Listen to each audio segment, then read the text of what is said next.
ଭାରତ ପାଖରୁ ହାରି ସହି ପାରିଲେନି ପାକିସ୍ତାନୀ ଫ୍ୟାନ୍ସ ରାଗରେ ଟିଭିକୁ ପିଟି ପିଟି ଭାଙ୍ଗିଦେଲେ। ଭିଡିଓ ହେଲା ଭାଇରାଲ। ଗୋଟେ ନୁହେଁ କି ଦୁଇଟି ନୁହେଁ 118ଟି ଟିଭି ଭାଙ୍ଗିଲେ ପାକିସ୍ତାନୀ ଫ୍ୟାନ୍ସ। ହଁ ଦର୍ଶକ ବନ୍ଧୁ, ଅଧିକ ଖବର ପାଇଁ ଚ୍ୟାନେଲ ସବସ୍କ୍ରାଇବ କରନ୍ତୁ। ଚାଲନ୍ତୁ ଖବର ଜାଣିବା।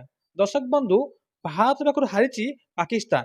2026 ଭାରତରୁ ଦ୍ୱିତୀୟ ଟି20 ବିଶ୍ୱକପ୍ ପରାଜୟ ପରେ ପାକିସ୍ତାନର ନିରାଶା ସ୍ପଷ୍ଟ ଜଣାପଡୁଛି। କଲମ୍ବୋର ଆର୍ ପ୍ରେମଦାସ ଷ୍ଟାଡିୟମରେ ଖେଳା ହେଉଥିବା ଏହି ହାଇ ଭୋଲ୍ଟେଜ ମ୍ୟାଚ୍ରେ ଭାରତ ପାଖରୁ ପାକିସ୍ତାନ 61 ରନରେ ପରାସ୍ତ କରି ଟୁର୍ଣ୍ଣାମେଣ୍ଟରେ ନିଜର କବ୍ଜାକୁ ଆହୁରି ମଜବୁତ କରିଛି। କିନ୍ତୁ ମ୍ୟାଚ୍ ପରେ ଯାହା ଘଟିଲା ତାହା ସୋସିଆଲ ମିଡିଆରେ ହଇଚଇ ସୃଷ୍ଟି କରୁଛି।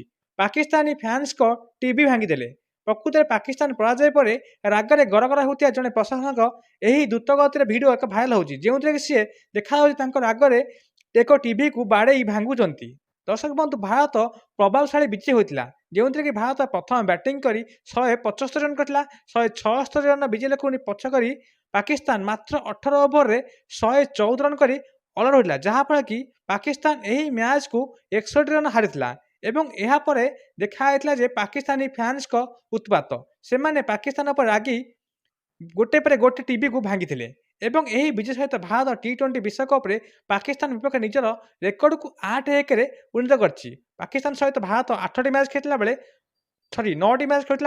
8ଟି ମ୍ୟାଚ୍ ଭାରତ ଜିତିଛି ଏବଂ ଗୋଟେ ମ୍ୟାଚ୍ ଭାରତ ହାରିଛି। ଲଗାତାର ତୃତୀୟ ବିଜୟ ସହିତ ଟିମ୍ ଇଣ୍ଡିଆ ସୁପର 8ରେ ପ୍ରବେଶ କରିଛି ଏବଂ ଗ୍ରୁପ୍ ଏରେ ଶୀର୍ଷରେ ରହିଛି।